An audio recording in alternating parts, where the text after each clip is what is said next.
Pero eso tiene que ajustarse a las condiciones y características de cada lugar. ¿De acuerdo? Bien,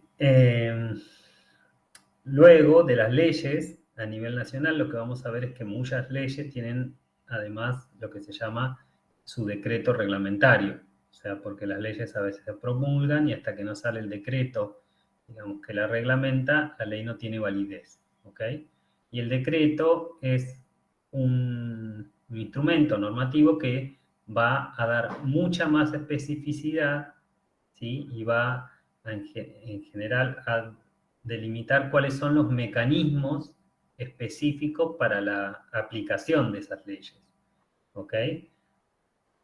Entonces, ¿por qué? Por esto, porque la ley puede decir, bueno, que uno tiene que priorizar la recuperación y el reciclado de materiales, ¿sí?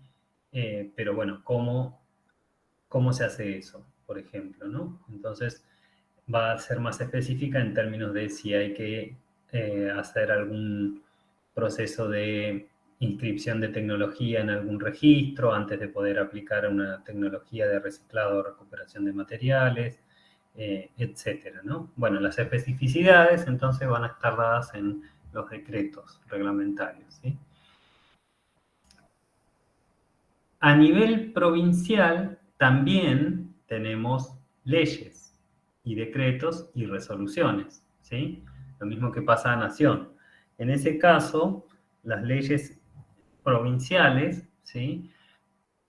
Son leyes que van, en el caso de ambiente, en general a adherir a la ley de presupuestos mínimos, ¿ok? Por ejemplo, en gestión de residuos, la provincia de Buenos Aires tiene su propia ley que asume los presupuestos mínimos que dicta la ley de la nación, pero al mismo tiempo va a ser más específica, ¿sí? En función de las características que tiene el territorio de la provincia de Buenos Aires, ¿ok? Y bueno, ahí empezamos a veces a encontrar diferencias. Puede ser que una provincia haga más énfasis en un aspecto que en otro, ¿sí? Hablando de gestión de residuos o hablando de evaluación de impacto ambiental, por ejemplo, ¿no? La cuestión es que entonces, como esto es un orden jerárquico, las leyes provinciales no pueden contradecir, ¿sí? A las leyes nacionales y a la Constitución Nacional, sino que pueden legislar en aquellos lugares que quedan vacantes, que no están legislados específicamente por la ley. Perdón, pero no estoy bien de la garganta.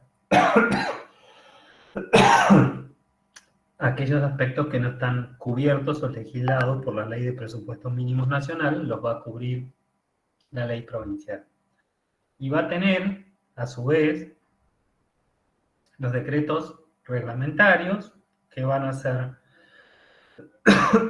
específicos en el método que hay que aplicar, por ejemplo, en el caso de la evaluación de impacto ambiental, cómo debe hacerse específicamente una evaluación de impacto ambiental. ¿Mm?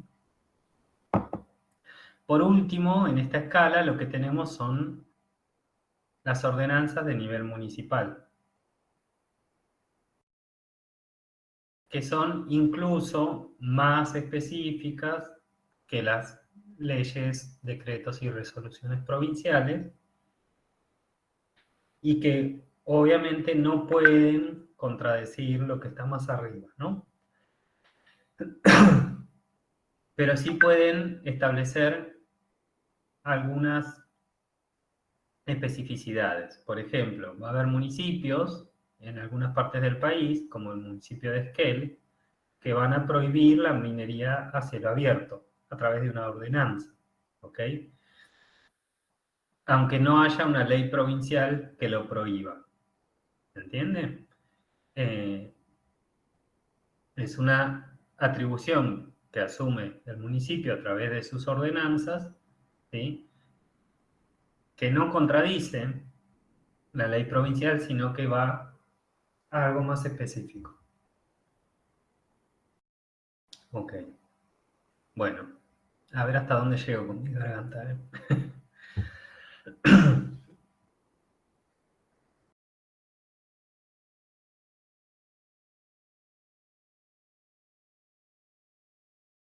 Déjenme ver que acá está bien. Bueno, acuerdos internacionales, la Argentina ha suscrito a muchos que tienen que ver con, digamos, con la pertenencia a Naciones Unidas, ¿no? En general. Y va a haber algunos específicos que van a tener que ver con la cuestión ambiental, ¿no? Por ejemplo, en su momento, el protocolo de Kioto. ¿Recuerdan qué era el protocolo de Kioto? ¿Alguien se acuerda? Sí, ahí se me escucha. Sí. El protocolo de Kioto se hizo para hacer un consenso sobre las responsabilidades que tenían los países en función al porcentaje de emisión y de ahí surge lo de responsabilidades comunes pero diferenciadas, si no me equivoco. Uh-huh. No recuerdo si había algo más. También me acuerdo que el mercado de carbono se empezó a trabajar a partir de ese momento, pero bueno, no me acuerdo tanto a detalle. Claro, bueno, es un ejemplo, ¿no? Lo estoy dando como un ejemplo. ¿Qué era esto? Bueno, tenemos un problema que es el cambio climático, que en gran medida está provocado por, o por lo menos eso es lo que dice la evidencia, ¿no? Por las emisiones de gases de efecto invernadero que nosotros liberamos a la atmósfera. Entonces, eventualmente se generó el protocolo de Kioto para tratar de regular las emisiones, ¿sí?, que los países generan de gases de efecto invernadero. Y ahí se establecieron los países, digamos, de anexo 1, anexo 2, o sea, los países desarrollados, que son los que más emiten, tenían que bajar su cuota de emisión, ¿sí?, etcétera, etcétera. O sea, esto fue un protocolo que se estableció a nivel internacional, ¿sí?, que se hizo, digamos, ley en los diferentes países de Naciones Unidas a través del convenio marco de Naciones Unidas sobre cambio climático. ¿Ok?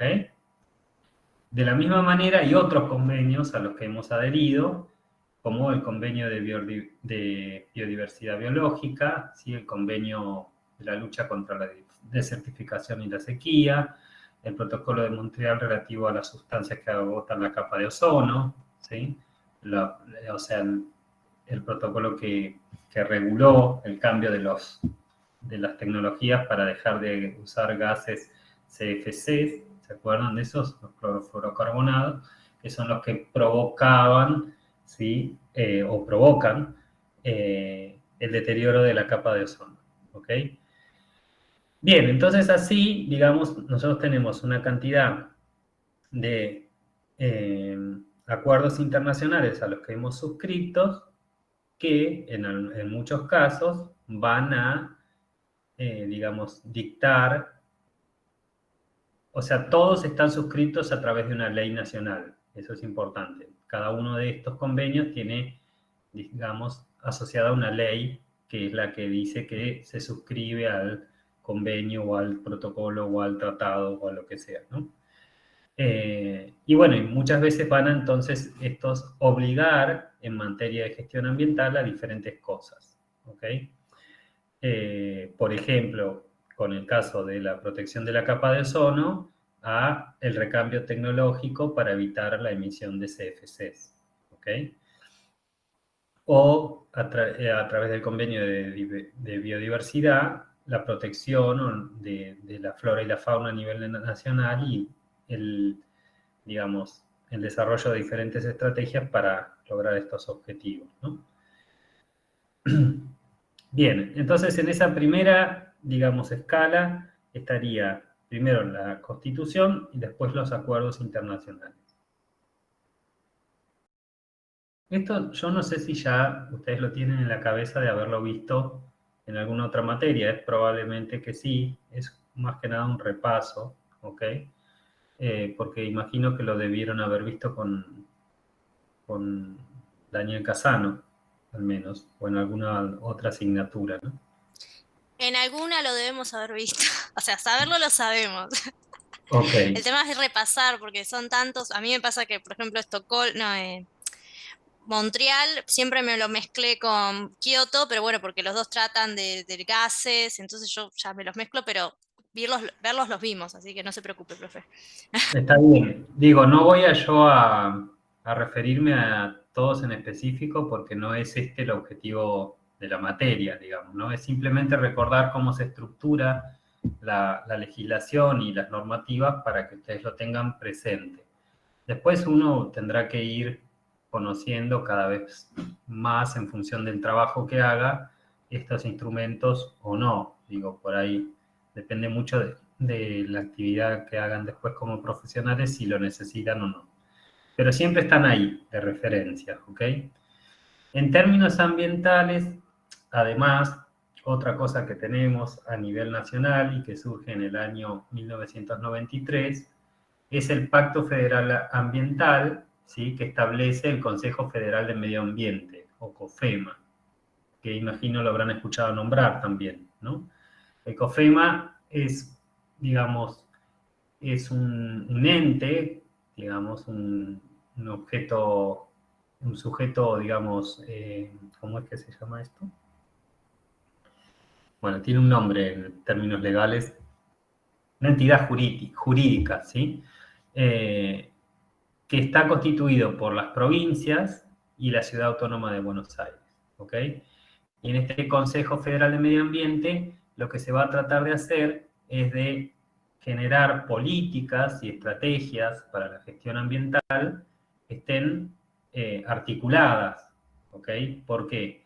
Porque como vamos a ver después, las provincias, como dijimos, tienen cierta autonomía para la gestión ambiental, ¿ok? Porque a nivel nacional hay eh, leyes de presupuestos mínimos, como dijimos, ¿no? Pero yo, por ejemplo, tengo Misiones, Entre Ríos, Corrientes, provincias del litoral, que tienen características a veces similares por la ecorregión a la que pertenecen, ¿sí? Pero como cada una tiene cierta independencia en promulgar sus propias leyes, puede ser que una haga algo completamente contrario a lo que hace la otra provincia y se genere un conflicto. Entonces, en algún lado hay que discutir estas políticas a nivel nacional y el ámbito para el tema medioambiental o el tema ambiental, perdón, es el COFEMA. Digo medioambiental porque COFEMA es medio ambiente, pero ya saben que medio ambiente no hay que decir ambiente, ¿no?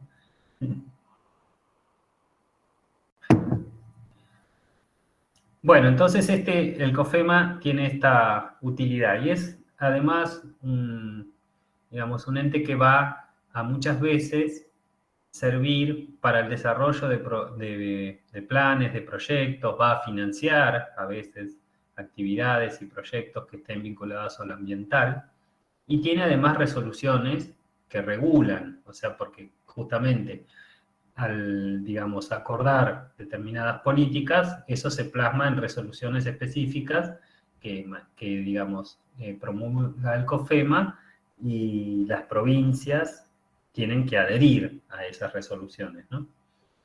O sea que es una instancia más de legislación, si se quiere, o normas vinculadas a lo ambiental.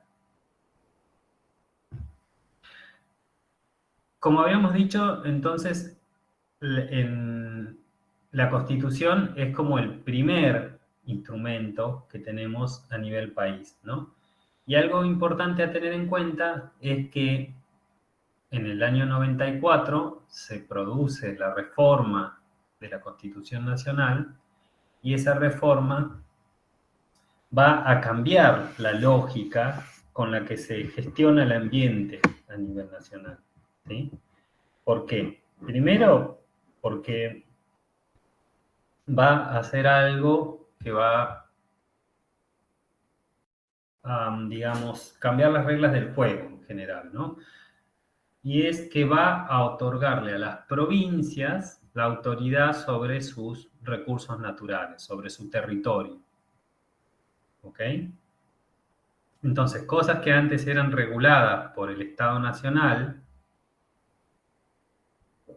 como por ejemplo los usos del suelo, la explotación de los recursos naturales, como puede ser el petróleo, o pueden ser los recursos mineros, o la agricultura. Bueno, son cosas que antes se regulaban a nivel nacional, ahora van a ser, digamos, potestad de las provincias, ¿ok? Y las provincias van a tener que legislar, ¿sí?, para la regulación de todos estos aspectos que antes eran más que nada manejados a nivel nacional. Eso trajo pros y contras, digamos. A nivel de las provincias, el reclamo era que la nación tomaba decisiones arbitrarias o que no las tomaba pensando por ahí las especificidades que tenía cada provincia en relación a cómo debían ser la gestión de los recursos naturales, ¿no? Pero por el otro lado, ahora lo que tenemos es como una suerte de descentralización en esa toma de decisiones que a veces dificulta implementar políticas a nivel nacional, ¿no? Por eso es entonces que está el COFEMA, por eso es que están las leyes de presupuestos mínimos, ¿ok? Y la Constitución va a, además, incorporar los principios de la discusión que se dio en la Cumbre de la Tierra de Río de Janeiro de 1992, ¿ok? Entonces, va a ser en esta reforma que se va a incorporar, por ejemplo, el desarrollo sustentable como el paradigma general para la gestión del ambiente, ¿sí? Pero se van a incorporar otras cosas que no estaban muy explícitas en nuestra legislación y nuestra normativa, ¿no? Que tienen que ver con, por ejemplo, esto, la protección del derecho al ambiente, la utilización racional de los recursos naturales, la preservación del patrimonio natural y cultural, la preservación de la diversidad biológica, el derecho a la información ambiental, el derecho a la educación ambiental, ¿sí? Bueno, el principio de desarrollo sostenible, el derecho a un ambiente sano, equilibrado y apto, y la obligación de recomponer el daño ambiental. Todas estas son cosas que se agregan a nuestra Constitución a partir de la reforma del año 94, ¿sí? Y es en ese momento en que se faculta al gobierno para generar las leyes de presupuestos mínimos, ¿ok? Y lo otro que hace es esto, ¿no? De reiterar la prohibición de introducir al país residuos actual o potencialmente peligrosos. Yo no sé si les conté eso del antiguo proyecto que había en estos años, en el año, creo que fue en principio de la década del 90, de construir un depósito de residuos nucleares en la Patagonia, se los mencioné. No sé si lo tienen por ahí visto, pero era un emprendimiento que se proponía a nivel, si mal no recuerdo, del Estado Nacional, ¿sí?, convertir a la Argentina en un país importador de residuos nucleares. Y se iba a construir, entonces, en un lugar teóricamente muy estable y muy seguro en la Patagonia, infraestructura para poder recibir esos residuos y confinarlos ahí. Como ustedes saben, los residuos nucleares tienen una vida media muy prolongada, o sea que uno no puede deshacerse de ellos, o sea, están emitiendo radiación por miles de años, ¿no? Entonces, lo único que queda por hacer es confinarlos para evitar que esa radiación se emita al ambiente, ¿ok? Pero cualquier depósito de residuos nucleares constituye un pasivo ambiental y tiene aparejado un riesgo, ¿sí? Porque eventualmente si se produce una fuga, bueno, vamos a exponernos a una contaminación. ¿Qué digo? ¿Qué es lo que ha pasado en Chernobyl, por ejemplo? Chernobyl no era un depósito de residuos específicamente, sino que era una planta nuclear, pero que también tenía depósito de residuos nucleares, ¿no? Bueno, había un proyecto por esos años, principios de los 90, para constituir en la Patagonia un depósito de residuos nucleares y había varios países interesados en enviarnos sus residuos, imaginarán. O sea que era una propuesta muy firme, ¿no? Bueno, y ahí con la reforma del 94 se dio por terminada esta discusión, porque se prohibió directamente introducir al país residuos peligrosos o potencialmente peligrosos, ¿no? Específicamente, en el artículo 41 de la Constitución, es que se indica que todos los habitantes gozan del derecho a un ambiente sano, equilibrado, apto para el desarrollo humano y para las actividades productivas, satisfagan las necesidades presentes sin comprometer. Bueno, acá se mete además lo de la equidad intrageneracional, ¿se acuerdan? Dentro de la misma generación, los que estamos vivos hoy en el país o en el planeta, y además la equidad intergeneracional con las generaciones futuras, ¿ok? Que es un principio que se incorpora a partir de la discusión del desarrollo sostenible, ¿no? Y se va también, se va a incorporar el principio que establece que el que contamina paga. Así es el enunciado, digamos, genérico, común, pero digamos, específicamente lo que va a decir es que cuando se produzca un daño ambiental, la persona que lo produzca, la responsable, va a tener la obligación de recomponer el ambiente, ¿no?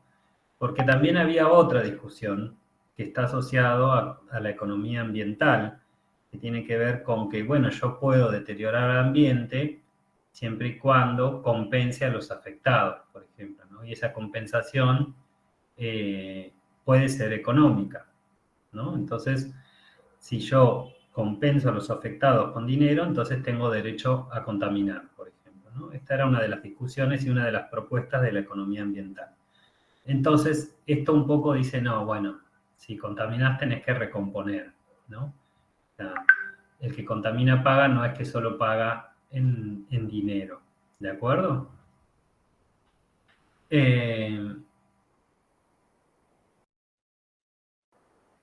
Bueno, y lo que habíamos dicho, ¿no?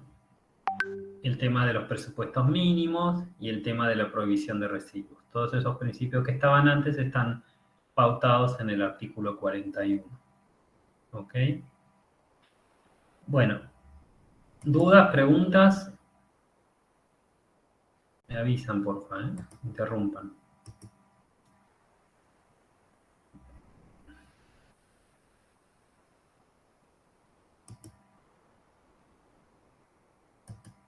Más allá de, bueno, del artículo 41 hay, ¿no? Después, tipo, leyes que acompañan lo que dice el artículo. Esas también las vamos a repasar. Claro, o sea, el artículo, la Constitución da como las políticas generales. Después se desarrolla la legislación específica, ¿sí? Para dar cumplimiento de todas estas cosas. Bueno, también en el Código Penal, ¿sí? El Código Civil, se van a incorporar cuestiones vinculadas a la protección del ambiente y al derecho al ambiente sano, ¿ok? Porque eso que dice la Constitución luego debe estar reflejado en los códigos y, por ejemplo, el delito de contaminación y otros daños al ambiente van a ser objeto de inhabilitación o de multas, ¿sí? ¿Cuándo? Cuando ese proceso de contaminación o deterioro ambiental, digamos, por ejemplo, impida que las personas no puedan habitar una determinada área, ¿sí? O que impida el uso público de ríos navegables, ¿no? Provoque el desplazamiento de habitantes, por ejemplo, si yo tengo que construir, digamos, bueno, en el caso de una construcción de una obra de infraestructura, uno planifica la relocalización de las personas. Pero si yo, supónganse, tengo una actividad industrial, ¿no? Como puede ser una minera, ¿ok? Una minera a cielo abierto como las que tenemos, no sé, en la Barrick Gold que tenemos en la cordillera. Bueno, y se produce una rotura de su dique de cola y eso contamina, y entonces ese lugar ya no puede ser habitado por las personas que vivían ahí y tienen que desplazarse. Bueno, tienen que entonces estas empresas hacerse cargo de eso, ¿no? Eso lo establece el Código Penal. Y lo otro que se incorpora son los delitos de maltrato y crueldad contra los animales con penas de prisión y multas. O sea, el Código Penal también se actualiza a partir de la reforma de la Constitución del año 94. Lo mismo pasa con el Código Civil, ¿ok?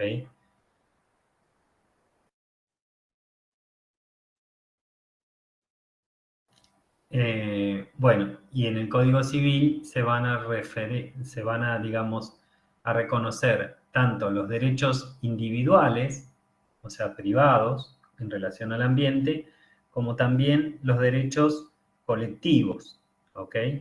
Y eso va a dar lugar, por ejemplo, a algo que cada vez se usa más, en términos, digamos, de instrumento que puede usar la población, que son los amparos, los recursos de amparo, ¿ok? ¿Por qué? Porque entonces uno puede, por ejemplo, constituirse con un grupo de personas y reclamar, ¿sí?, en relación a un potencial daño ambiental o a un daño ambiental que se haya provocado, ¿ok? Presentando lo que sería un recurso de amparo.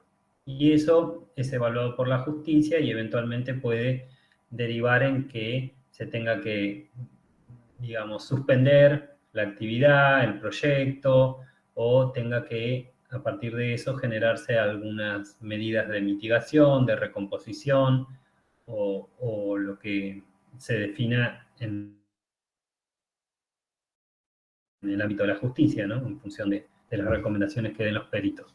Pero entonces, en el Código Civil se va a incorporar esta cuestión de la posibilidad de reclamar de manera colectiva, ¿sí?, por el ambiente y por aquellos que se llaman los bienes difusos, ¿ok?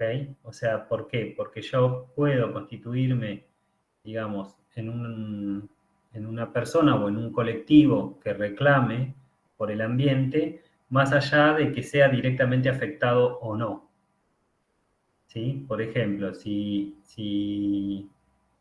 una minera estuviera contaminando, ¿sí?, un río en la zona de la cordillera y yo no vivo ahí, pero los ríos son un bien común, ¿sí?, entonces podría constituirme en un, digamos, querellante, en un demandante contra esa empresa por la protección de ese río. ¿Se entiende? Bueno, y esto también es incorporado a partir del año 94.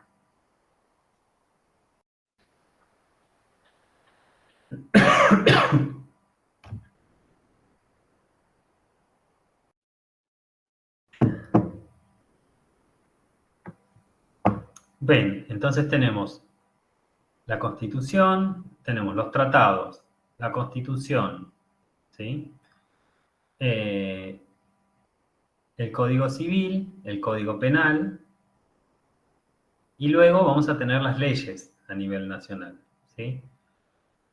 La ley, si se quiere, más importante en términos de protección o gestión del ambiente a nivel nacional es la Ley General del Ambiente, ¿ok?, que es una ley que va a, digamos, establecer los lineamientos generales de la legislación ambiental a nivel nacional, ¿sí? Va a establecer principios, como los que estuvimos conversando, ¿sí?, el principio precautorio, el principio que el contamina paga, el principio de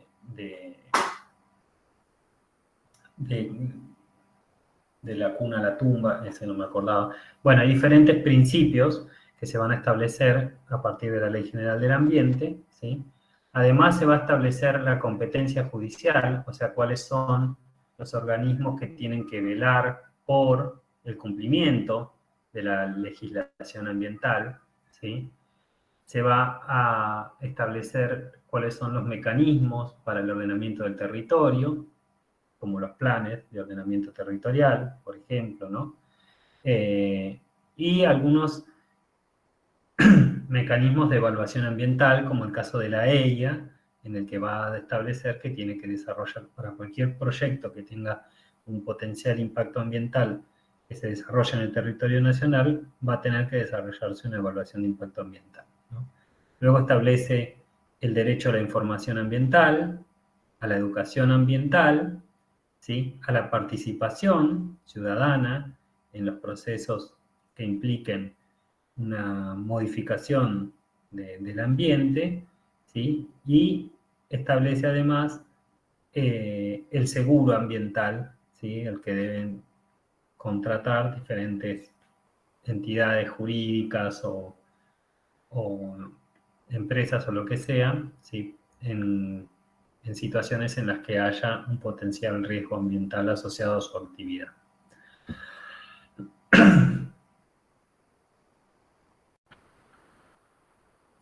Bien, además va a definir cuáles son los instrumentos de la política ambiental, ¿ok? Para llevar a cabo todos estos objetivos. Entonces, va a definir los instrumentos, por ejemplo, como los que tienen que ver con el ordenamiento ambiental del territorio, ¿sí? Que, por ejemplo, va a dar lugar luego a, o va a ser el paraguas de la ley de bosques nativos, ¿sí? Que va a establecer que hay que definir un ordenamiento territorial de bosques nativos para cada provincia, ¿sí? De la República, ¿ok? Entonces esto está vinculado al ordenamiento del territorio. Como les decía, también va a establecer el mecanismo de evaluación o la obligatoriedad de la evaluación de impacto ambiental. No va a dar detalles de cómo debe hacerse una evaluación de impacto ambiental. Eso luego uno lo va a encontrar en la legislación más específica a nivel de las provincias, ¿ok? Bueno, el tema de las actividades de control y de diagnóstico, como por ejemplo los diagnósticos, las auditorías, ¿ok? Para velar por el cuidado del ambiente en el desarrollo de una actividad. La evaluación de impacto, como hablamos, ¿se acuerdan? Se hace ex ante, o sea, uno va a hacer una evaluación de impacto ambiental desde la idea proyecto, ¿sí? Pero luego, cuando el proyecto ya esté en ejecución, haré diagnósticos, auditorías, un seguimiento, ¿ok? Bien. Bueno, y luego tendrá que, nada, define mecanismos para la promoción del desarrollo sustentable y para el desarrollo de actividades tendientes a la educación ambiental. Todos estos lineamientos generales están contenidos en la Ley General del Ambiente.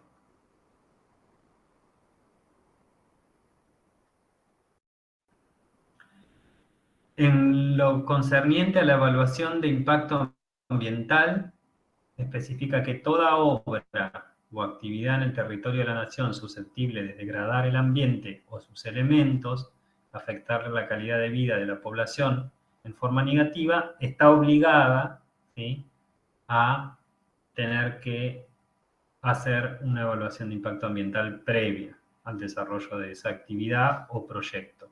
¿Ok? Obra, proyecto, actividad, lo que sea. Algo que no está en la Ley General del Ambiente y que luego vamos a ver con un poquito más de detalle en la clase que viene, es la evaluación de las políticas, por ejemplo, que es a lo que se enfoca la evaluación ambiental estratégica, ¿okay? La EAE, que en algunos países ya sí está incorporada dentro de la legislación, ¿sí? En el caso de Argentina, a nivel nacional, todavía no, pero sí en el caso de algunas provincias, porque, bueno, ¿se acuerdan esto? Que si no lo dice la ley nacional, la provincia lo puede sumar, lo puede agregar, ¿ok? Bueno, ¿y qué implica la evaluación de impacto ambiental? da algunas directrices generales, ¿no? Que tiene que haber una primera instancia de declaración jurada de inicio de proyecto o actividad. Antes de que se haga cualquier cosa, hay que avisar, ¿sí?, al organismo competente, depende de del tipo de proyecto que yo esté pensando o desarrollando. Si tengo que hacerlo, iniciar el trámite en un municipio o directamente en el gobierno provincial, ¿ok? Y a partir de esa declaración jurada, como veíamos en la clase anterior, se va a determinar si es necesario o no hacer un estudio de impacto ambiental, que no es la evaluación de impacto ambiental. ¿Se acuerdan de esa diferencia? ¿Cuál era la diferencia entre evaluación de impacto ambiental y estudio de impacto ambiental?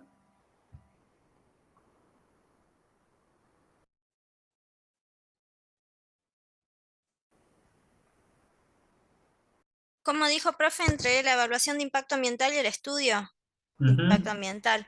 ¿Y que el estudio no es antes? Ay, lo tengo que tener por acá. Pero la evaluación también era antes. Ujú.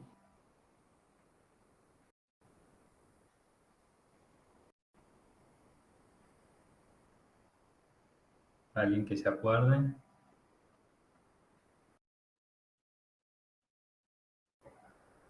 En siglas era la EIA, Evaluación de Impacto Ambiental, o el ESIA, el Estudio de Impacto Ambiental. ¿Se acuerdan?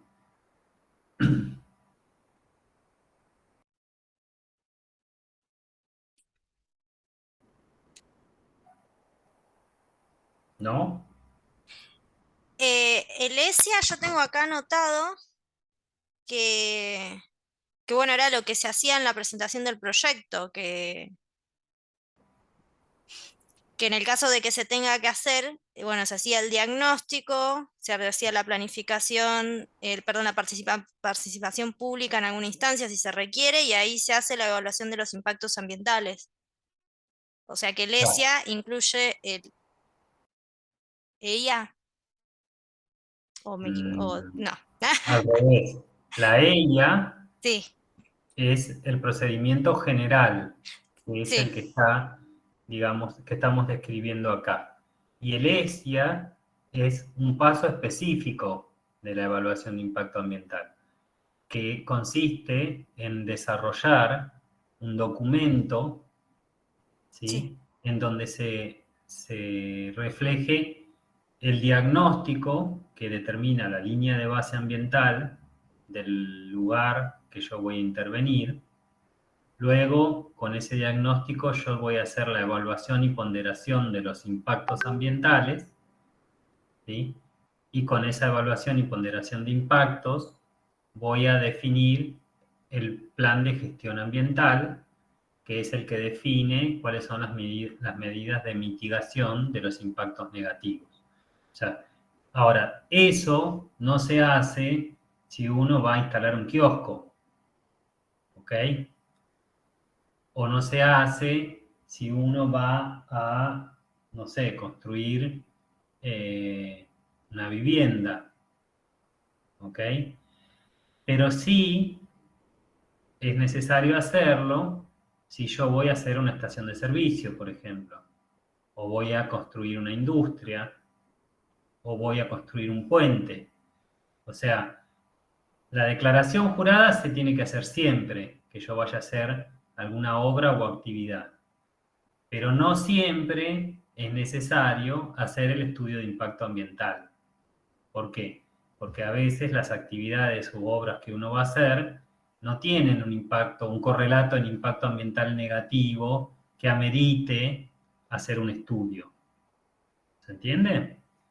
¿Y qué delimita que se haga o no? O sea, hay como una lista de rubros que tienen que, no sé. Sí, lo que delimita es la ley de cada provincia. Hay leyes específicas en cada provincia que van a definir en qué casos es necesario hacer un estudio de impacto ambiental y en qué casos no. ¿Ok? Y lo que va a hacer el gobierno de cada provincia es generar la declaración de impacto ambiental, que es de alguna manera la habilitación ambiental para poder llevar adelante la obra o la actividad. Si yo no tengo la declaración de impacto ambiental, no debería poder desarrollar el proyecto o lo que yo esté pensando hacer. Y esa declaración de impacto ambiental puede eventualmente autorizar, ¿sí?, el desarrollo del proyecto o la actividad, o puede denegarla, ¿sí? Puede ser que se considere que el impacto negativo que se va a provocar es tal que no se autorice su ejecución. O se descubra, a partir de la revisión del estudio de impacto ambiental, que está contradiciendo, por ejemplo, algún tratado internacional o alguna ley que está, digamos, prohibiendo esa actividad. Pero bueno, en última instancia, la Ley General del Ambiente especifica que hay que hacer una EIA para toda obra o actividad y que esa EIA tiene que tener al menos estos tres componentes: la declaración jurada de inicio del proyecto, el estudio de impacto ambiental y la declaración de impacto ambiental. Si no hay una declaración de impacto ambiental favorable, el proyecto no se puede hacer. ¿Ok?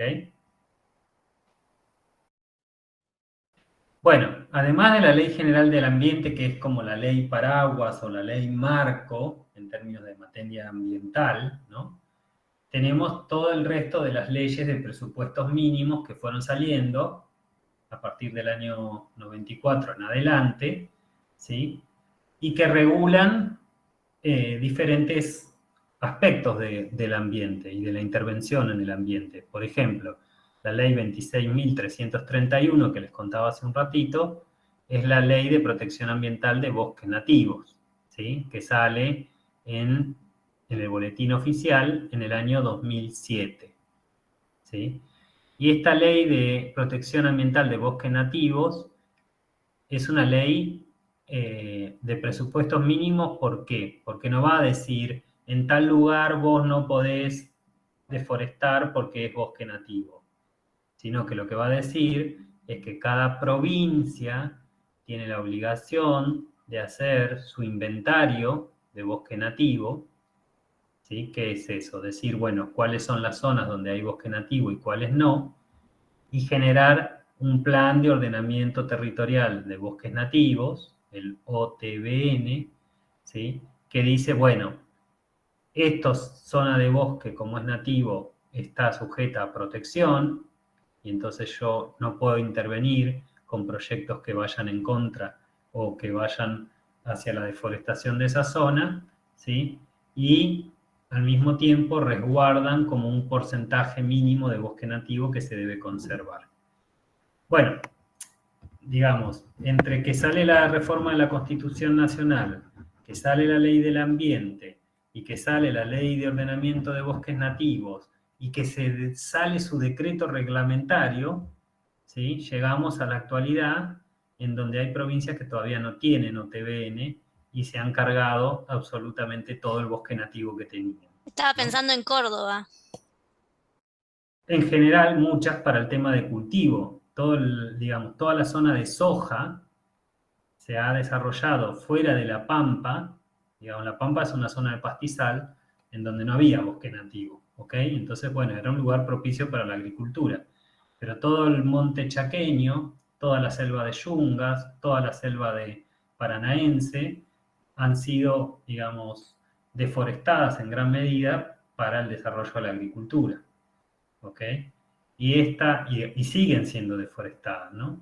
Porque que tenga un plan de ordenamiento territorial de bosque nativo no quiere decir que luego se cumpla eso. O sea que bueno, pero a lo que voy con este ejemplo en particular es que fíjense qué reciente que es esto, ¿no? O sea, estamos hablando de algo que no tiene o que tiene un poquito más de 10 años de antigüedad en nuestra legislación. Recién ahora estamos estableciendo, a través de la Ley General del Ambiente, mecanismos para la evaluación de impacto ambiental o mecanismos para la protección de los bosques nativos o mecanismos, por ejemplo, para la preservación de los glaciares y del ambiente periglacial, como establece la ley 26.639, que en ese caso, muy parecida a la de OTBN, dice que se debe construir un inventario de glaciares, ¿sí?, a nivel nacional, y determinar dónde están ubicados específicamente, porque deben ser objeto de protección ambiental. ¿Por qué? Porque los glaciares son reservas de agua dulce, ¿no? Y muchas veces son muy codiciados por las empresas mineras. ¿Por qué? Porque para la minería, a cielo abierto sobre todo, se necesita mucha cantidad de agua. Entonces, se instalan en zonas donde hay glaciares cerca, porque van a utilizar el agua del glaciar para todo el proceso del lavado de los minerales o del lavado de los barros para obtener los minerales. ¿Okay?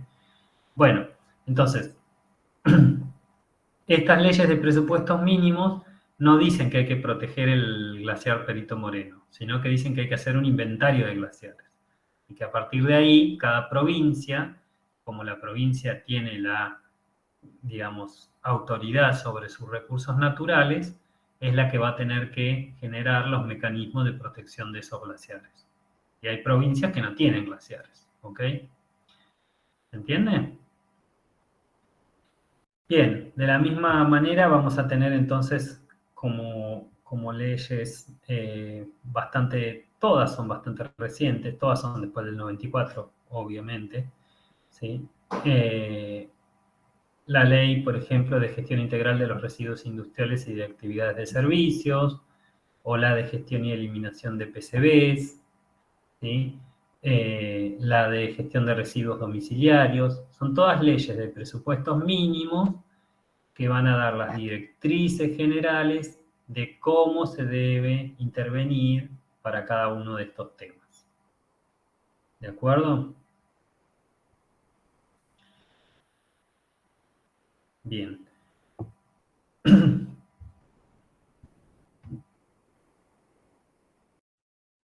Hacemos 10 minutos, así le doy descanso a mi garganta. Dale, profe. Porfa. Sí, profe, no hay problema. Bueno, gracias. Nos vemos en 10 entonces. Bueno, Para Rines. No me acuerdo exactamente, pero sí tiene que haber alguna resolución. Y los RINES tienen que ser enviados a destino sustentable, como que eso está especificado en la parte de las resoluciones de lo que era OPDS. Chusmealo por ahí. Sí, estuve buscando, pero bueno, no encontré mucho. Tengo que entrar de vuelta a la página de OPDS a ver qué encuentro. Pero Sí, bueno, como ahora se intenta verificar la trazabilidad de todo y esas cosas se manejan mucho las industrias con los cartoneros, en realidad. Entonces, bueno, ahí es donde se hace un poco de agua en la gestión de eso porque es muy difícil poder regularlo y tener un registro y demás. Entonces, bueno, nada, estamos ahí con sí. este tema. Lo que pasa es que los generadores deberían estar inscritos en el registro de generadores, de grandes generadores, y que está también en el ámbito de lo que era la OPDS, y los residuos, los RINES de grandes generadores tienen que ir a parar a un destino sustentable, que son las cooperativas de cartoneros habilitadas por lo que era la OPDS. Entonces sí hay una reglamentación que no son leyes, sino que son resoluciones que establecen todo ese mecanismo. Lo que pasa es que la verdad es que la cantidad de generadores, de grandes generadores que están registrados son muy pocos. La mayoría no están registrados y tampoco hay organismos de control que estén exigiéndoles que se registren, ¿no? Pero bueno, bien ahí por... Vos estás en San Martín, me dijiste. Ok. Sí, de hecho ahora están con el tema de que se armó una especie de ordenanza para empezar a regular esto. Creo que falta como que la terminen de armar bien. Pero bueno, el tema es que es para, o sea, obviamente para medir quiénes son medianos y grandes generadores. Es decir, si se consideran medianos de 500 a 999 kilos por mes y los que generan más de 1000 kilos se consideran grandes. Pero bueno, el tema es, bueno, ¿qué hacemos con los que no entran dentro de esos parámetros, digamos? Así que bueno, nada, estábamos justamente eso, estaba esperando esta clase para ver, nada, todo este tema que me sirve para seguir aprendiendo un poco más. Así que... Ok. Bueno, entonces, avancemos un poquito. En términos de evaluación de impacto ambiental, este cuadrito puede que no tenga las novedades de los últimos 3 o 4 años, ¿sí? Pero van a ver que no todas las provincias tienen legislación específica que regula la evaluación de impacto ambiental, ¿ok? En algunos casos, como en el caso de la provincia de Buenos Aires, el tema de la evaluación de impacto ambiental va a estar contenida en diferentes leyes, como por ejemplo la 11.459, que regula la erradicación industrial, la 11.723, que regula, digamos, lo que es un poco el ordenamiento del territorio. O sea, hay como diferentes leyes que van a tener incluido el tema de la evaluación de impacto ambiental, pero no hay una ley específica, ¿sí? En el caso de Ciudad de Buenos Aires, por ejemplo, sí tiene una ley específica, que es la ley 123, que regula la evaluación de impacto ambiental, puntualmente, ¿ok?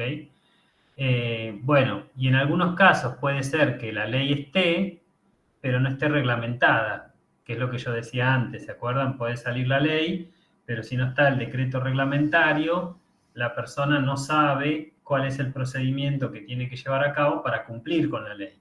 Entonces, esa es una forma también que a veces se usa para hacer más largo en el tiempo la exigencia de la aplicación de una ley, ¿no? Entonces dicen, bueno, salió la ley, pero estamos esperando el decreto reglamentario y se toman sus años para hacer el decreto, y entre tanto nadie acata la ley porque no está claro cómo debe hacerse, ¿ok? Entonces, este es digamos, un compendio de qué pasa en las provincias, y algunas que todavía no tienen legislación sobre el tema específica, pero que tampoco está contemplado en la legislación general que tienen el tema de evaluación de impacto ambiental. Bueno, ¿por qué? Porque otra vez, el proceso de incorporar estos presupuestos mínimos que generan las leyes nacionales no es automático, sino que las provincias tienen que adherir a la ley de presupuestos mínimos, generar su propia legislación, etcétera, etcétera, etcétera, ¿no? En el entretanto, se sigue haciendo todo el desmadre habido y por haber. Sí, estaba viendo ahí, por ejemplo, Santa Cruz, Jujuy, digo, que tienen mucha riqueza natural y que... No Y sé, que en Jujuy no tienen, está el litio, no está la minería de litio en Jujuy. sí, tal cual, claro. Sí, sí. Bueno, es que este tipo de leyes, ¿no? A veces constituyen un obstáculo para el desarrollo de determinadas cosas que claramente tienen un impacto ambiental negativo serio, ¿no? No siempre pasa así, porque puede ser que se haga una evaluación de impacto ambiental y que esa evaluación de impacto ambiental sea patética, ¿no? Como les decía, bueno, como que se puede habilitar a un técnico electrónico a hacer una evaluación de impacto ambiental. Entonces, ¿qué evaluación de impacto ambiental va a hacer esa persona a partir de su formación, ¿no? Sin juzgarlo como a los técnicos electrónicos como personas, sino, digo, bueno, claramente no están formados para hacer una evaluación de impacto ambiental. Pero bueno, a veces esto depende de no de la ley, sino de un registro. Bueno, ahora vamos a ver un poquito más. Fíjense, acá hay como una secuencia, ¿sí? De cómo se ha ido implementando poco a poco legislación sobre este tema, ¿sí? A lo largo del tiempo. Y todo esto aparece fuerte a partir del año 2000, ¿ven? Con la ley general del ambiente, la ley de bosque, la ley de glaciales, etcétera, ¿no? Bueno, y no es específicamente sobre ella, sino que si hay alguna norma ambiental. Y fíjense que todo es muy reciente, todo, ¿no? O sea, estamos hablando de los últimos 30 años, recién en los últimos 30 años hay en el país como legislación enfocada al ambiente, a lo sumo 40 años atrás, ¿no? O sea que es toda una materia muy nueva el tema de la legislación que apunta a lo ambiental.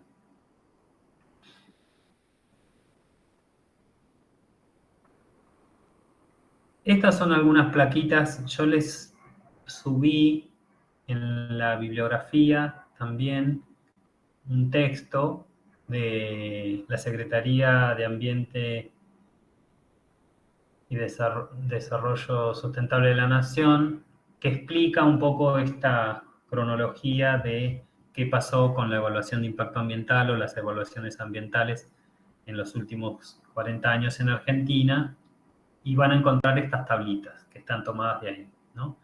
Entonces, por ejemplo, ¿cómo se da inicio a la EIA por provincias? ¿Sí? En algunos casos, por ejemplo, se hace un aviso de proyecto, como en el caso de Corrientes, Catamarca, Chaco, ¿sí? Que eso inicia en el estado municipal, por lo general. El aviso de proyecto a veces es completar un formulario donde se indican características del proyecto, ¿sí? A veces el trámite se hace por mesa de entradas o a veces directamente se inicia online y luego se sigue por mesa de entradas, ¿ok? En algunos casos, lo que se hace es una memoria descriptiva o un manifiesto, ¿sí? Donde se da mucho más detalle del proyecto, ¿sí? Y en otros casos se exige directamente un estudio de impacto ambiental previo al desarrollo del proyecto. O sea, cuando uno va a presentar su proyecto ya tiene que contar con el estudio de impacto ambiental, ¿sí? Este proceso es el que inicia el trámite, ¿sí? Luego va a haber que determinar, ¿sí?, si un proyecto requiere o no de declaración de impacto ambiental antes de su ejecución. Esto que yo decía, ¿no? Por ejemplo, si el proyecto es un proyecto minero, seguramente va a requerir de un estudio de impacto ambiental y después de una declaración de impacto ambiental que autorice el desarrollo de esa actividad en el lugar que sea, ¿no? ¿Y esto cómo se determina? A veces se determina por que los proyectos están contenidos en una lista de proyectos o de obras o de actividades que requieren, ¿sí?, el desarrollo de un estudio de impacto ambiental y una declaración de impacto ambiental. En otros casos, porque hay una fórmula que determina una categoría, una categorización. Por ejemplo, como vamos a ver más adelante, en el caso de la provincia de Buenos Aires, se categorizan las industrias y los proyectos como de primera, segunda y tercera categoría de acuerdo a su nivel de complejidad ambiental. Entonces, aquellos que son de segunda categoría o tercera categoría van a requerir de un estudio de impacto ambiental y de que el Estado genere la declaración de impacto ambiental correspondiente, ¿ok? Ahora, si son proyectos de primera categoría, como un comercio o como un emprendimiento, aunque sea productivo, pero que tiene un impacto ambiental muy bajo, entonces eso se tramita directamente la habilitación municipal y no requiere de un estudio de impacto ambiental y una declaración de impacto ambiental emitida por la provincia, ¿ok? Entonces, como que son mecanismos distintos, ¿sí? También hay algunos que son esto, la combinación de las dos cosas, ¿sí? Por un lado, hay un listado de proyectos y por otro, una categorización. Y otros que están directamente librados al criterio de la autoridad ambiental. O sea que la autoridad va a evaluar cada proyecto particularmente y decidirá si es necesaria o no la declaración de impacto ambiental. ¿Ok?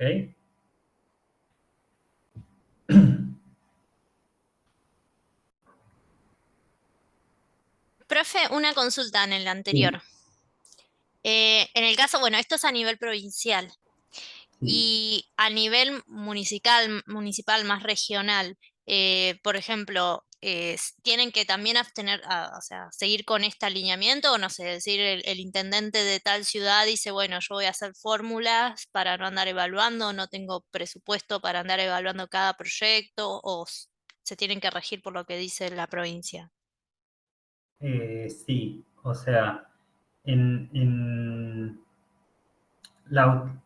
depende de lo que establezca la ley provincial, pero por ejemplo, en la provincia de Buenos Aires, la ley establece que es la provincia y no los municipios las que son autoridad de aplicación de las leyes ambientales, ¿sí? Entonces, el trámite, por ejemplo, de categorización va a iniciar en el municipio, pero no va a ser el municipio el que va, digamos, expedir la declaración de impacto ambiental, sino que va a ser lo que era el antiguo OPDS o ahora el Ministerio de Ambiente de la provincia.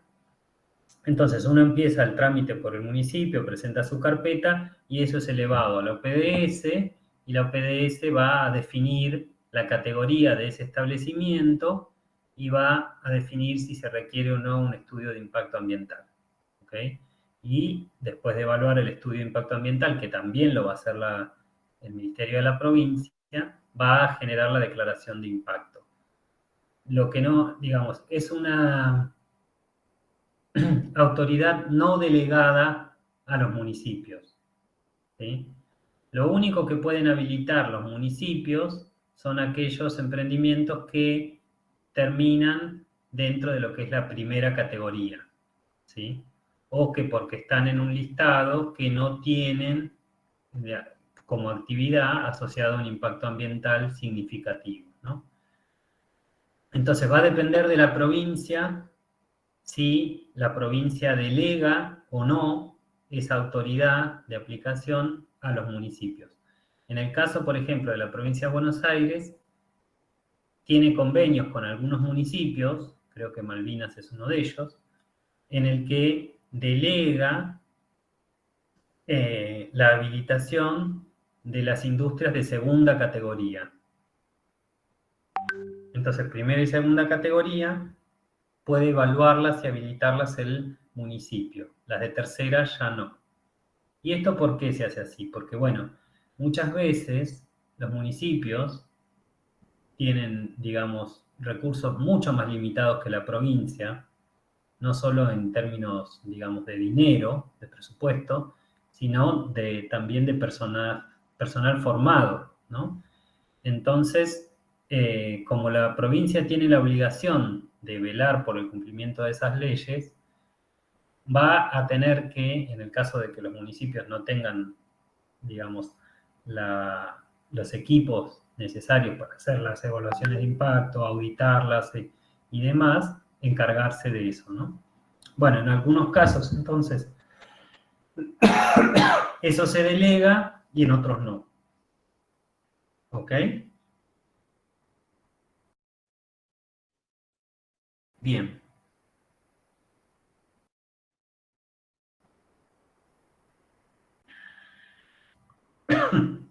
Bueno, acá lo que indica, ¿sí?, es cuáles son los documentos técnicos que pueden formar parte del procedimiento de la EIA, ¿sí? Y acá, por ejemplo, ven, aparece el ESIA, el Estudio de Impacto Ambiental, en esta columna que está acá, ¿ok? Entonces, depende de la provincia, ¿sí? Por ejemplo, puede requerir, como decíamos, un aviso de proyecto o documento de inicio de proyecto, puede requerir un informe ambiental, ¿sí? La mayoría requiere un estudio de impacto ambiental, y la mayoría requiere un plan de gestión ambiental que acompaña al estudio de impacto ambiental. ¿Se acuerdan? El estudio era el que contiene el diagnóstico para la línea de base y la evaluación y ponderación de impactos, y el plan es el que genera las medidas para mitigar, evitar, minimizar los impactos negativos que tenga el proyecto. ¿Ok? Bien, entonces,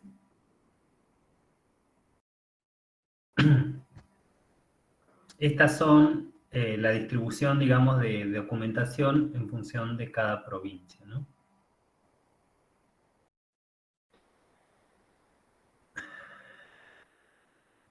Hay otro tema que tiene que ver con, por ejemplo, cuando un proyecto ocupa más de una jurisdicción. ¿Qué pasa si una jurisdicción, por ejemplo, tiene legislación y la otra no? ¿Ok? ¿Por qué? Porque las zonas, ustedes saben, de frontera, incluso entre municipios, y hablar entre provincias, suelen constituir zonas que pueden generar, digamos, vacíos en términos legislativos, si no hay convenios, por ejemplo, entre las provincias, que, digamos, establezcan cuáles son los mecanismos de regulación o de control de determinadas actividades, ¿no? Y además porque en la zona digamos, de frontera, siempre hay alguien que dice, bueno, no, esto está del otro lado. Y el otro dice, no, esto está del otro lado. Entonces es muy común, por ejemplo, en el conurbano, en las zonas de división de los municipios, que uno encuentre basura a montones, porque nadie se quiere hacer cargo de la basura, porque, bueno, es del otro municipio o desde este, ¿no? En fin, bueno, ahí hay un tema con las fronteras. Entonces, hay algunas provincias, ¿sí?, que tienen acuerdos interjurisdiccionales para poder desarrollar evaluaciones de impacto ambiental conjuntas, ¿ok? Por ejemplo, en el caso de la provincia de Buenos Aires, la Ciudad Autónoma de Buenos Aires, ¿sí?, hay un procedimiento específico para aquellos proyectos que estén vinculados a las dos jurisdicciones, ¿sí? Entonces, en esos casos, es probable que uno tenga que hacer, por ejemplo, salvo que se especifique otra cosa en el convenio, que uno tenga que hacer presentaciones en cada una de las jurisdicciones. ¿Se entiende? Entonces eso complejiza el trámite. La idea ahí es, por un lado, simplificar esos trámites y por otro, cubrir que no haya vacíos de legislación o que no se contradigan, ¿sí?, la legislación de una jurisdicción con la de la otra. Bien, entonces... Profe, una cosa, esos dos colores no se diferencian muy bien. El no y el sí. Va, yo al menos no. Es cierto. ¿Recuerda de dónde sacó? Sí, para ver? eso está en la bibliografía que le subí al... Yo creo que la que dice no es Jujuy. Pero bueno, en la bibliografía que le subí está el gráfico original. Bueno. ¿Ok? La verdad que sí, podrían haber puesto rojo y verde, no sé, o algo. Bien. Después otra instancia que requiere, en algunos casos la EIA, es la participación pública. ¿Sí? ¿Por qué? Porque la Ley General del Ambiente vieron que obliga a la participación ciudadana. O sea, los proyectos que sean evaluados tienen que pasar por alguna instancia, ¿sí?, de evaluación de la ciudadanía en general. Y eso, acá lo que dice es, bueno, ¿en qué momento? Antes de comenzar el proyecto o en la etapa de prefactibilidad o cuando ya está el estudio de impacto ambiental avanzado. En la mayoría de los casos se establece cuando está el ESTIA avanzado, porque en esta etapa de estudio de impacto ambiental se recoge mucho información respecto a la línea de base ambiental, ¿sí? Y respecto a los potenciales impactos que va a generar el proyecto, que desde la etapa temprana de prefactibilidad probablemente no está muy desarrollado esa situación, ¿no? Entonces, ¿por qué? Porque si yo voy a comunicar a la población, la idea es, por ejemplo, comunicarle que si el proyecto va a, digamos, a generar alguna actividad que puede ser potencialmente contaminante, sobre qué condiciones va a operar. Si va a operar en un ambiente que ya tiene un pasivo ambiental de mucho tiempo, porque ahí se produjeron actividades que ya contaminaron antes, es una cosa, a que si va a operar sobre un territorio, digamos, que tiene condiciones digamos, ambientales saludables, por decirlo de alguna manera, ¿no? O que no hay un pasivo o un impacto previo. Bueno, y además porque ahí se valoran y se ponderan los impactos y se decide, por ejemplo, si los impactos que va a generar el proyecto, cuáles son los más importantes, cuáles son los más significativos, cuánta población podría o no estar afectada, por qué, cómo, todo eso hay que evaluarlo en el estudio de impacto ambiental. Entonces uno tiene en esa instancia mucha más información para comunicar o para abrir, digamos, a la participación ciudadana.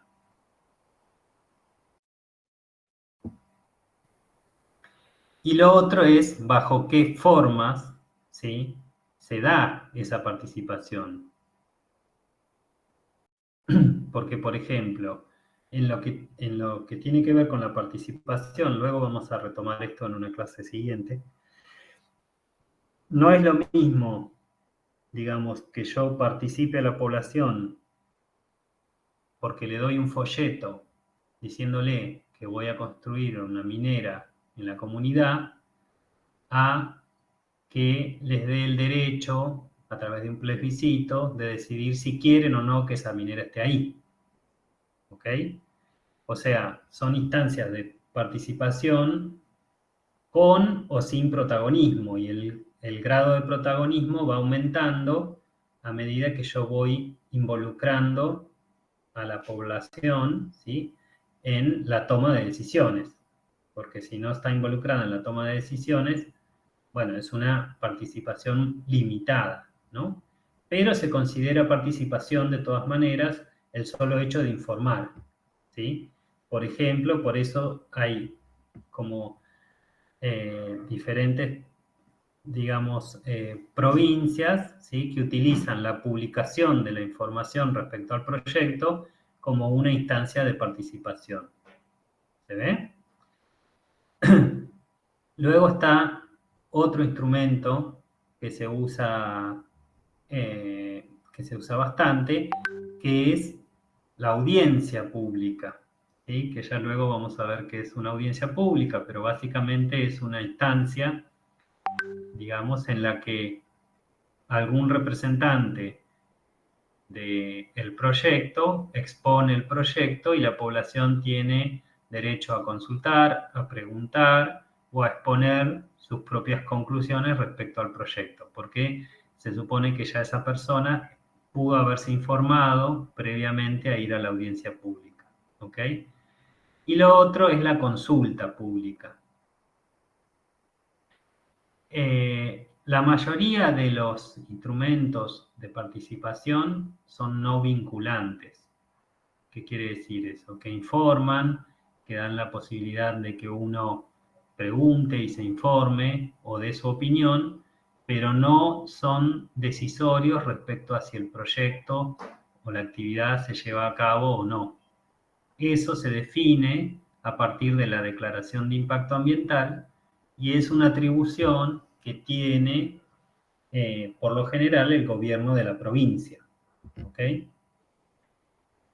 Pero ¿qué pasa? Que si uno, digamos, va a tomar una decisión de habilitar un proyecto que pasó por una audiencia pública y que fue claramente rechazado por la población, digamos, y que tiene eventualmente, digamos, ha habido instancias de protesta o demás en torno al proyecto, bueno, el costo político de habilitar de todas maneras ese proyecto es mayor, obviamente, a que si no hubiese ninguna instancia de participación.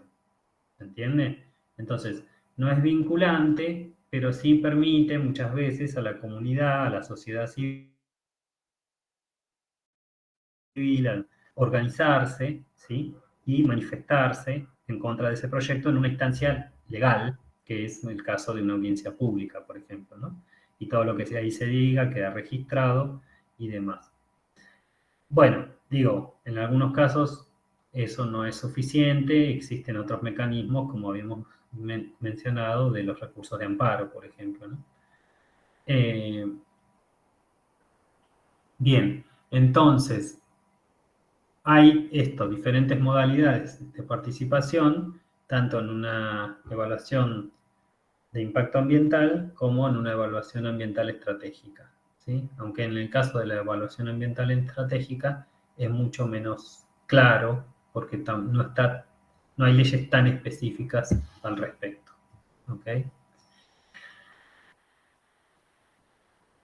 Bueno, otra cosa que puede ser interesante para ustedes en el futuro laboral, ¿sí? Es que, por lo general, y creo que alguien me había preguntado al respecto la vez anterior, por lo que en general cada jurisdicción, cada provincia, cuenta con un registro de consultores que están autorizados a hacer evaluaciones ambientales, ¿sí? Y aquel que quiera dedicarse al desarrollar evaluaciones ambientales tiene que inscribirse en ese registro y van a ser las provincias, como autoridades de aplicación en su territorio, las que definan qué requisitos se le va a pedir a ese profesional. ¿Ok? Que ese requisito, lamentablemente, no siempre está asociado a una cuestión de formación o de, si se quiere, idoneidad de la persona para desarrollar ese trabajo. ¿Sí? Eso está cambiando poco a poco, está cambiando, pero digamos que en muchos lugares no es un requisito, por ejemplo, estar graduado en una carrera vinculada a lo ambiental, ¿sí? Sino que uno puede ser un ingeniero electrónico o un electricista o un maestro mayor de obra y dedicarse a hacer evaluaciones de impacto ambiental. ¿Ok? De la misma manera, la Secretaría de Ambiente y Desarrollo Sustentable de la Nación, ¿sí?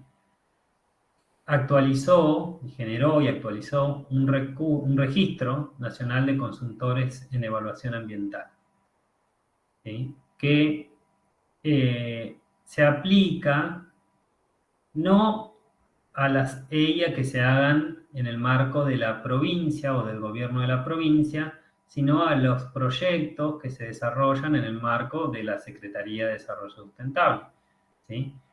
Que muchas veces puede, por ejemplo, financiar proyectos, obras y demás, y entonces lo puede hacer a través a veces de créditos del Banco Interamericano de Desarrollo, del Banco Mundial o de lo que sea, ¿no? O créditos del mismo Estado argentino. Entonces, como que va a requerir, ¿sí? En esos casos, evaluaciones de impacto ambiental y los consultores que hagan esa evaluación tienen que estar en este registro, ¿sí?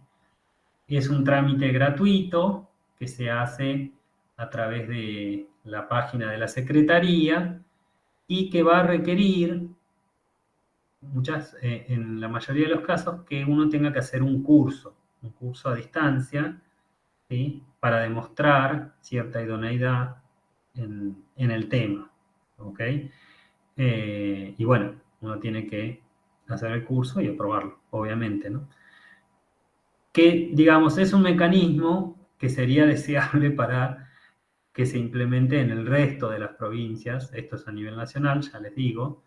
Si es un proyecto que está financiado por la provincia y que depende de la provincia, no hace falta que uno esté inscrito en esto, ¿ok?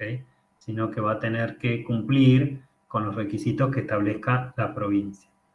De la misma forma, estar inscrito en esto no avala para poder hacer proyectos en el ámbito provincial que no dependan de la Secretaría. ¿De acuerdo? Bueno, y para estar inscritos en las provincias, en general, el requisito que se pide es que uno esté matriculado. Es esto que yo les contaba, que ustedes como graduados de ecología van a poder matricularse en el Colegio de Ciencias Naturales de la provincia de Buenos Aires y con esa matrícula pueden inscribirse en el registro de la provincia de Buenos Aires o en el registro de la ciudad de Buenos Aires para poder desarrollar evaluaciones de impacto ambiental. ¿Ok?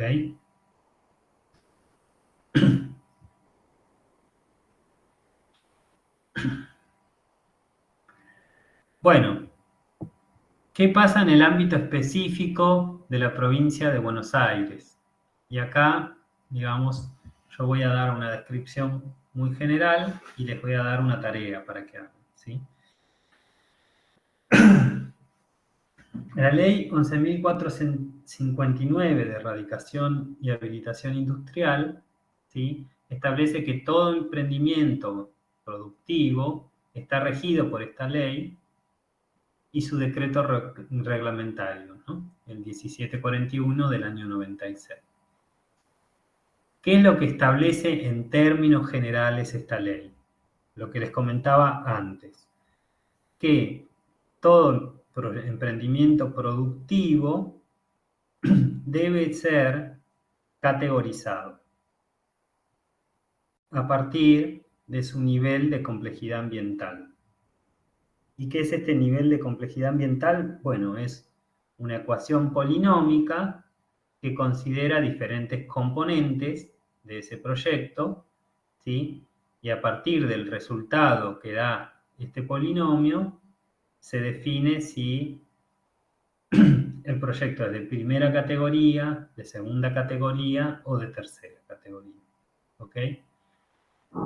Los de primera van a ser los que menos complejidad ambiental tienen y por consecuencia menos impacto potencial negativo van a generar sobre el ambiente, y los de tercera son aquellos que más impacto ambiental pueden llegar a provocar.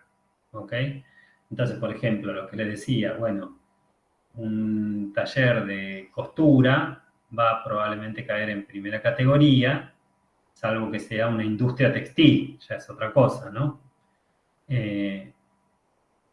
Y una industria, textil o una alimenticia o una metalúrgica va a seguramente caer en tercera categoría, dependiendo de su escala, ¿sí? Y por ahí, si yo tengo un taller de tornería de una escala pequeña, o en general las pymes, salvo que tengan, digamos, manejen residuos especiales o peligrosos y generen algún tipo de residuo especial o peligroso, van a seguramente caer en segunda categoría, ¿ok? Pero bueno, entonces, en función de eso, es que se va a determinar si requiere o no una evaluación de impacto ambiental con el desarrollo de un estudio de impacto ambiental. ¿Ok? Las de segunda categoría y tercera categoría lo van a requerir y las de primera no. ¿Y qué es lo que se mira para determinar este nivel de complejidad ambiental? Bueno, el rubro o la actividad, ¿sí? Eso es una variable que va a tener un valor dependiendo del rubro o la actividad. O sea, todo esto se lleva a algo numérico, ¿no? Después, la localización del establecimiento también va a definir un valor numérico, ¿sí? La escala, o sea, el dimensionamiento, cuánta superficie ocupa, va a definir un valor numérico. El tipo de residuos, efluentes y emisiones que genera, ¿ok? Si genera y qué tipo, y si maneja o no maneja sustancias peligrosas, ¿ok? Entonces, todo esto va a generar un número, luego se meten en este polinomio, se suman, ¿sí? Y eso da el valor que determina el nivel de complejidad ambiental. ¿De acuerdo? Esta es una forma que por ahí se replica en algunas otras provincias, ¿sí? Determinar el nivel de complejidad ambiental a partir de alguna ecuación. Como les dije antes, en otros casos es por un listado de actividades directamente. ¿Ok?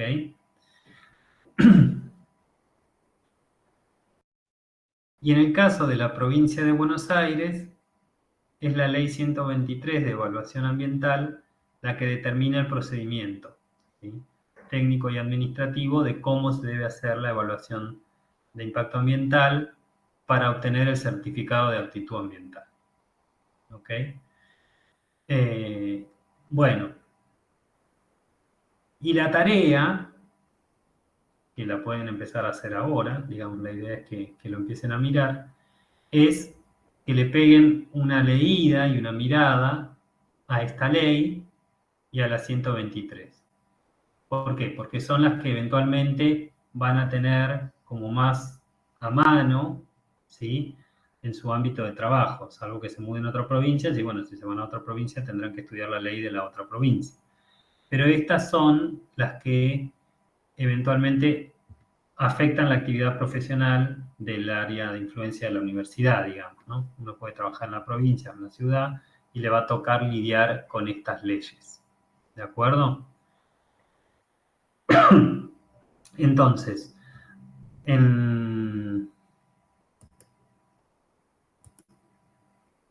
a ver.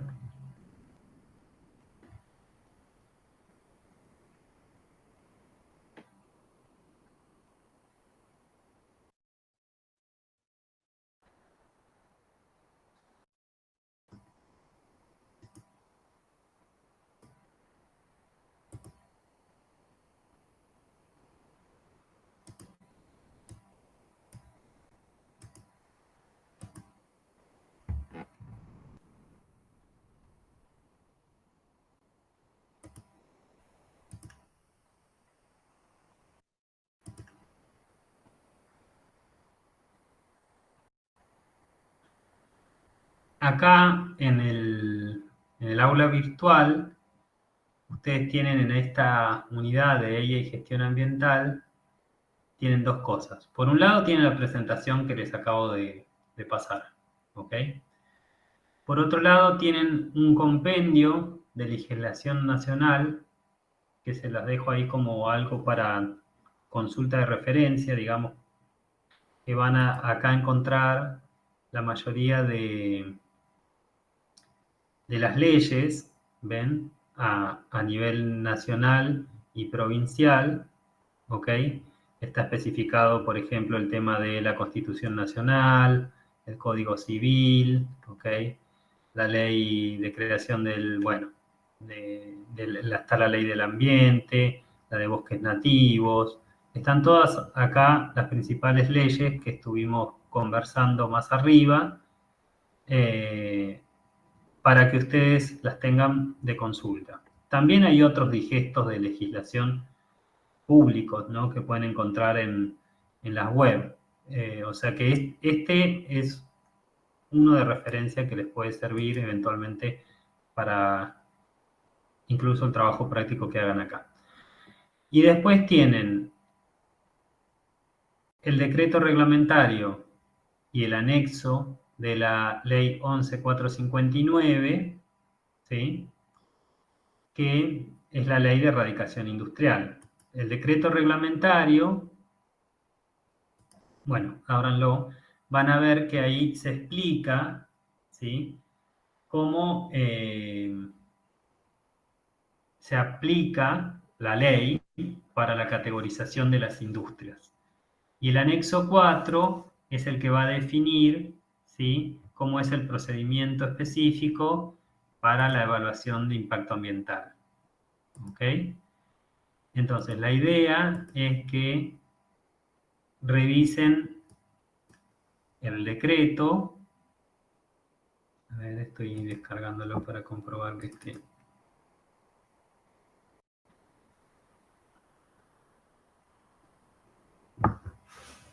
Bien. El decreto y revisen además la ley 123, ¿sí?, de Cava. Ahí tienen todo el texto. Digo, es largo, pero se lee fácil porque son, eso, como muy espaciados, ¿no?, los artículos. Y mírenlo así por encima para ir viendo, por ejemplo, cómo se define la evaluación ambiental, cómo se define el impacto ambiental, ¿sí?, cuál es el ámbito de aplicación de la ley. O sea, estas son cosas importantes que tienen que revisar. ¿De acuerdo? Entonces, esto está ahí, en el campus virtual. Y lo otro es la bibliografía que les compartí, que les dije hace un rato, que es donde están las tablas. ¿Ven? Y acá están esos gráficos donde sí se ven los colores. ¿Ok? A ver. Bueno, en este caso, porque no hay ninguna con el sí. Es raro eso.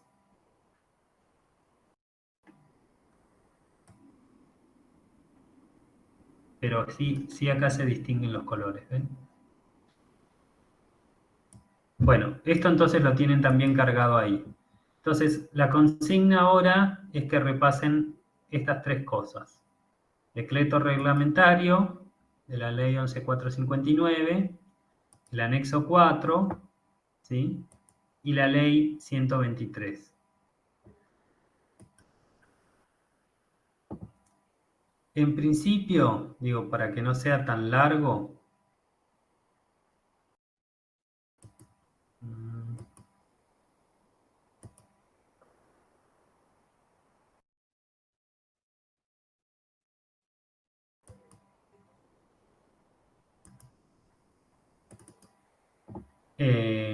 les corté del decreto reglamentario y de solamente lo referido a la ley de evaluación de impacto ambiental, ¿sí?, a la parte de evaluación de impacto ambiental, porque si no es muy largo, ¿ok? Pero tanto el decreto como la ley 11.459 son más largos que eso que yo les estoy poniendo ahí. Yo solamente corté para que lo puedan ver en un tiempo razonable, ¿ok? Entonces hagamos una cosa. Les dejo esto para que lo miren y si les parece, nos vemos a las 9 y lo comentamos, ¿ok? Si no les alcanza el tiempo, bueno, 9:15, no hay problema. ¿De acuerdo? Bueno, profe, está bien. Bueno.